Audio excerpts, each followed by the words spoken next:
Hello everyone, कैसे हो आप सब। मैं हूं गौरव काबरा। एक बार फिर से आप सबका बहुत बहुत स्वागत है हमारे यूट्यूब चैनल पे। आज एक इंटरेस्टिंग वीडियो है फिर से, और आज फिर से दिसंबर के एग्जामिनेशन के हिसाब से ये वीडियो बनाया जा रहा है। आप सीएमए इंटरमीडिएट के 2022 सिलेबस में अगर एनरोल्ड हैं, ग्रुप 2 का आपका एग्जाम है, तो बॉस आपको ये वीडियो डेफिनेटली देखना चाहिए, खास करके पेपर नंबर 11 की तैयारी के वक्त। इस तरह के जो स्ट्रैटेजिक वीडियोस हैं ये ऑलरेडी इस चैनल पे आना शुरू कर दिए हैं, क्योंकि अभी से मुझे पता है कि स्टूडेंट्स अपने एग्जाम की तैयारी शुरू कर चुके होंगे, नहीं किए तो करने ही वाले होंगे। ऐसे में किसी भी पेपर को इनसाइड आउट जानना जरूरी है।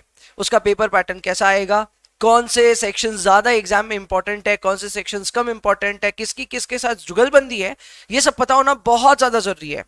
इन सारे वीडियोस की इंपॉर्टेंस शायद एक स्टूडेंट जल्दी से नहीं समझेगा, लेकिन जैसे ही प्रिपरेशन करना शुरू करेगा उसको समझ में आएगा कि एग्जामिनेशन के पेपर पैटर्न को पहले से क्रैक डाउन करना बहुत ज्यादा जरूरी है। उसी को ध्यान में रखते हुए ये वीडियो मैंने अभी शूट करना है। अच्छा, पेपर नंबर 12 जो मैनेजमेंट अकाउंटिंग का पेपर है उसका ऑलरेडी वीडियो मैंने बना दिया है, वो आपको पॉसिबली आई बटन में दिख रहा होगा। आप बाद में जाकर के उसको देख सकते हैं, नहीं तो भी कोई बात नहीं, आप चैनल पे ही अगर स्क्रॉल डाउन करोगे तो लास्ट वीडियो ही मेरा वही था, आप आराम से देख पाओगे उसको। उसको देखना बाद में। फिलहाल पेपर नंबर 11 एफएमबीडीए की बात करते हैं, एंड लेट्स डिस्कस कि इस पेपर में ऐसा क्या है और क्या एग्जाम में आने वाला है। सबसे पहला मैं आपको बता दूं कि ये जो पेपर पैटर्न है ये मैं एक टेंटेटिव पेपर पैटर्न के तौर पे इंट्रोड्यूस कर रहा हूं। इसका मतलब ये है कि मैं भी श्योर नहीं हूं कि इस तरह का पेपर पैटर्न एग्जाम में एक्चुअल में आएगा कि नहीं आएगा, बट हाँ काफी रीजनेबली कंक्लूड कर सकता हूं कि इस तरह का आना तो चाहिए। क्यों? इंस्टीट्यूट ने ऑलरेडी जून या जुलाई, जो भी आप टर्म बोलो, उसमें ऑलरेडी एग्जाम ले लिए हैं। अब जुलाई टर्म में एग्जाम लेने के बाद और उससे पहले 2 मॉडल टेस्ट पेपर रिलीज करने में इंस्टीट्यूट की एक चीज एकदम परफेक्ट है, वो है कंसिस्टेंसी। ये बात मैंने पहले भी उठाई है, आज फिर से उठा रहा हूं कि सीएमए इंस्टीट्यूट की तारीफ करनी पड़ेगी when it comes to the paper pattern and the consistency around it. हम 2016 के सिलेबस में भी देखते थे, ऑब्जर्व किया था कि इंस्टीट्यूट हमेशा पेपर पैटर्न सिमिलर रखता था, चेंज जल्दी से नहीं करता था। वैसा ही 2022 के सिलेबस में मुझे लगता है होगा, और अगर ऐसा होता है तो फिर ये पेपर पैटर्न का वीडियो आपके लिए बहुत काम का है। काफी अच्छा इंट्रोडक्शन हो गया। आई थिंक अब शुरुआत करते हैं, and let's get to know what is there in the paper pattern. शुरुआत करते हैं, चलिए। सबसे पहले पेपर पैटर्न में मैं आपको बता दूं, 2 सेक्शंस में ये पेपर आता है। इधर सेक्शन सी नहीं होता है। जो सेक्शन सी आजकल फाइनल्स में देखने को मिल रहा है, केस स्टडी बेस्ड क्वेश्चंस वगैरह आ रहे हैं, इंटरमीडिएट लेवल पे फिलहाल कोई सेक्शन सी नहीं है। सो सेक्शन ए और सेक्शन बी 2 तरह के यहाँ पे सेक्शंस हैं। Section A obviously compulsory section है। यहाँ पे टोटल 25 नंबर के क्वेश्चंस आएंगे, जिसमें आपका जो ब्रेकअप है वो कुछ इस प्रकार है। पहले आएंगे एमसीक्यूज। एमसीक्यूज की अगर मैं बात करूं तो 12 क्वेश्चन एक एक नंबर के लिए आएंगे। इसके अलावा नेक्स्ट आते हैं ट्रू और फॉल्स। ट्रू और फॉल्स 7 नंबर के आने चाहिए, और फिल इन द ब्लैंक्स आने चाहिए 6 नंबर के। इसके ऊपर मैंने एक वीडियो सेपरेटली बनाया आपके लिए कि क्यों एग्जामिनेशन आपके लिए सिर्फ 94 मार्क्स का रहेगा। मैंने एक वीडियो में डिस्कस किया है, तो उसका एक बहुत बड़ा रीजन था कि fill in the blanks will be largely very very difficult. यहां पे ये लोग बुक में से कोई भी एक लाइन उठाएंगे और वो लाइन उठा करके आपको बोलेंगे चलो इसमें फिल इन द ब्लैंक्स करो।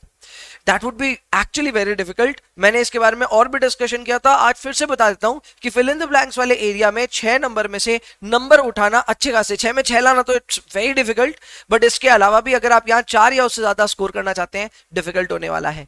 इसके अलावा मुझे लगता है एमसीक्यू सेक्शन और ट्रू और फॉल्स में ठीक ठाक स्कोर किया जा सकता है। अब बात करते हैं इस 25 नंबर में। तो भाई इस 25 नंबर में थ्योरी और प्रैक्टिकल का मिक्स है। ये मैनेजमेंट अकाउंटिंग जैसा नहीं है। मैनेजमेंट अकाउंटिंग में ज्यादातर वो लोग थ्योरेटिकल क्वेश्चन पूछते हैं, एफएम में मिक्स है, तो थोड़ा थ्योरी थोड़ा प्रैक्टिकल करके ये लोग पेपर बना रहे हैं, which is a good thing, अच्छा ही साइन है।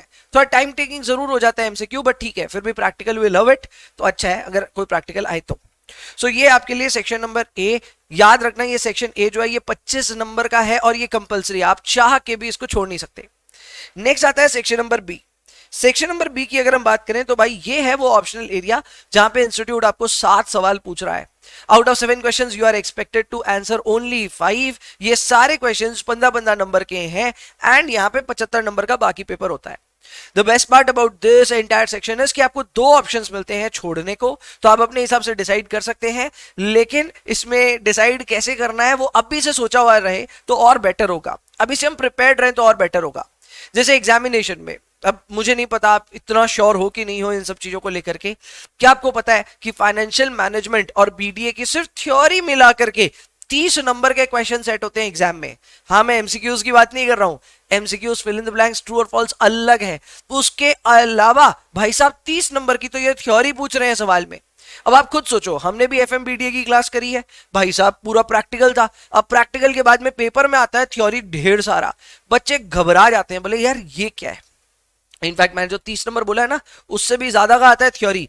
थ्योरी रफली बोल सकते हो 46 मार्क्स का आपको इस पेपर में दिख जाएगा। मैं दिखा दूंगा, समझा दूंगा कैसे क्या आएगा, बट 45 टू 46 मार्क्स का अगर थ्योरी आता है तो आप समझ लो यार, हम लोग मतलब इस तरह के एक रॉन्ग लेवल ऑफ प्रिपरेशन नहीं करना चाहेंगे।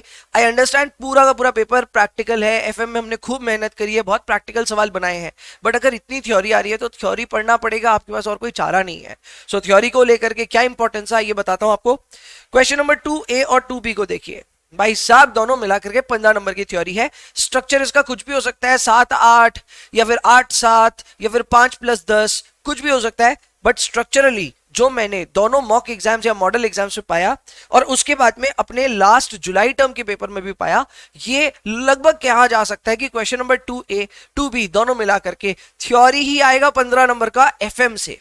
तो ये काफी इंटरेस्टिंग है एंड ऑब्वियसली ये पेपर की एक धारा बदल देता है, एक प्रैक्टिकल पेपर में थ्योरी का तड़का लगा ही देता है। इसके अलावा क्वेश्चन नंबर 3 की अगर हम बात करें तो क्वेश्चन नंबर 3 है from the chapter ratio analysis, cash flow end fund flow. अब इसमें मेरे मिक्स फीलिंग्स है, आएगा तो इसी चैप्टर से, लेकिन ये लोग कई बार एक प्रैक्टिकल एक थ्योरेटिकल क्वेश्चन भी दे सकते हैं, या फिर मैं ये दोनों ही प्रैक्टिकल यहां पे आपको दे सकते हैं। देयर इज गुड चांस कि रेशियो एनालिसिस का तो सवाल एग्जाम में आएगा ही आएगा।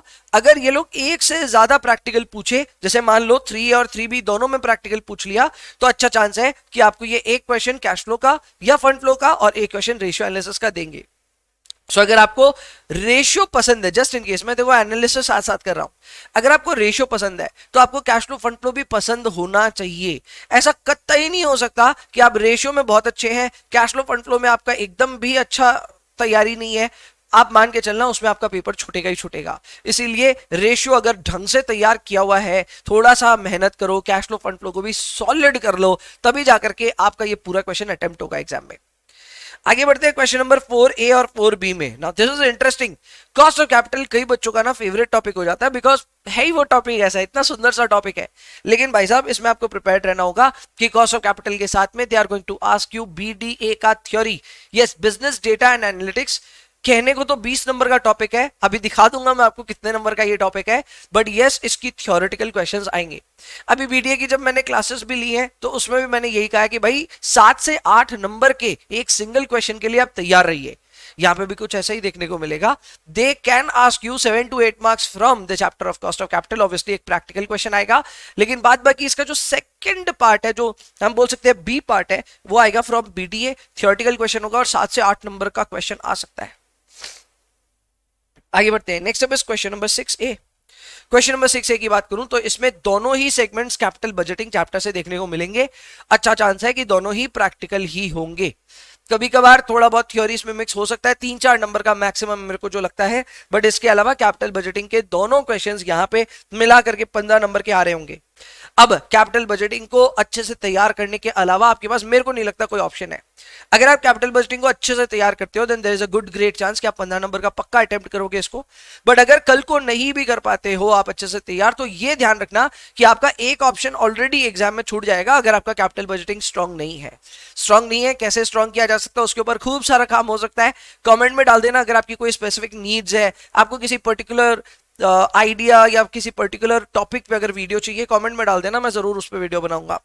इसके अलावा नेक्स्ट जो टॉपिक है हमारा वो है क्वेश्चन नंबर 7, और क्वेश्चन नंबर 7 में ए और बी मिला करके वर्किंग कैपिटल के दोनों क्वेश्चन आएंगे। अगेन ये भी सेम स्ट्रक्चर है, 15 नंबर का आ सकता है, और वो 15 नंबर में 7 और 8 नंबर का ब्रेकअप देखने का पॉसिबिलिटी है।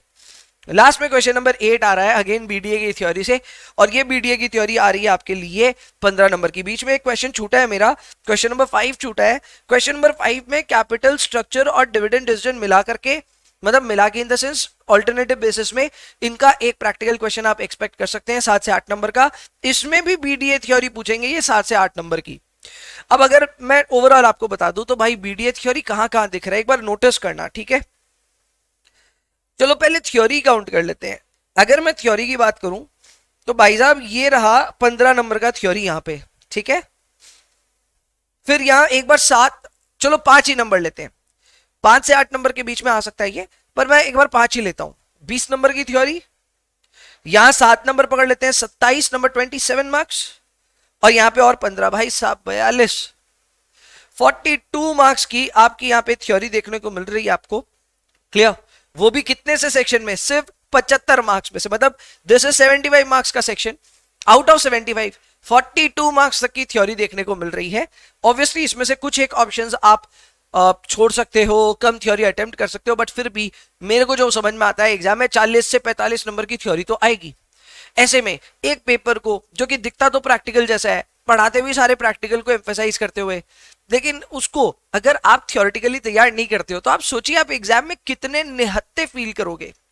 मैं चाहता था कि ये बात आप तक पहले ही पहुंचा दूं, ऐसा ना हो कि आप एग्जाम में बैठे और सडनली शॉक हो जाए कि इतनी थ्योरी पूछते हैं क्या ये लोग। पूछते हैं जी, एफएम से और बीडीए से जम की थ्योरी पूछी जाएगी, और थ्योरी को ढंग से तैयार करे बिना इस पेपर को पार लगाना या इस पेपर में 60 लाना मेरे को लगता है काफी डिफिकल्ट है। तो इस थोड़ी बातों का ध्यान रखना है। मेरे ख्याल से आप इस बातों का ध्यान रखेंगे और अपनी तैयारी को उस हिसाब से दुरुस्त करेंगे। बात बाकी चैनल पे बहुत सारे और भी वीडियोस आएंगे, अब रिविजन्स वगैरह बहुत कुछ शुरू होने वाला है। चैनल को सब्सक्राइब करके रखना just in case you haven't. बात बाकी आपसे मैं मिलता हूँ नेक्स्ट वीडियो में, तब तक के लिए bye bye, take care, enjoy yourself, please and please पढ़ाई करते रहिए। अच्छा लगा होगा ये वीडियो तो लाइक शेयर जो भी है वो सब करना। कमेंट में अपनी बातें रख सकते हो। अगर आपको कोई भी वीडियो या कोई भी पर्टिकुलर एरिया पे पढ़ाई भी करनी है, भैया मेरे को ना कोई एक टॉपिक समझा दो, तो उसको भी आप अगर कमेंट में डालोगे, and there would be I would say repetitive comments with respect to any topic, उसके ऊपर मैं डेफिनेटली वीडियो बना दूंगा। आप सभी जानते हैं मैं 3 पेपर पढ़ाता हूं, cost, FM and management accounting. So any topic around it I will teach you on YouTube as well, just आपको कमेंट में डालना है। ठीक है, चलो अभी के लिए इतना ही रखते हैं। I'll see you in the next one.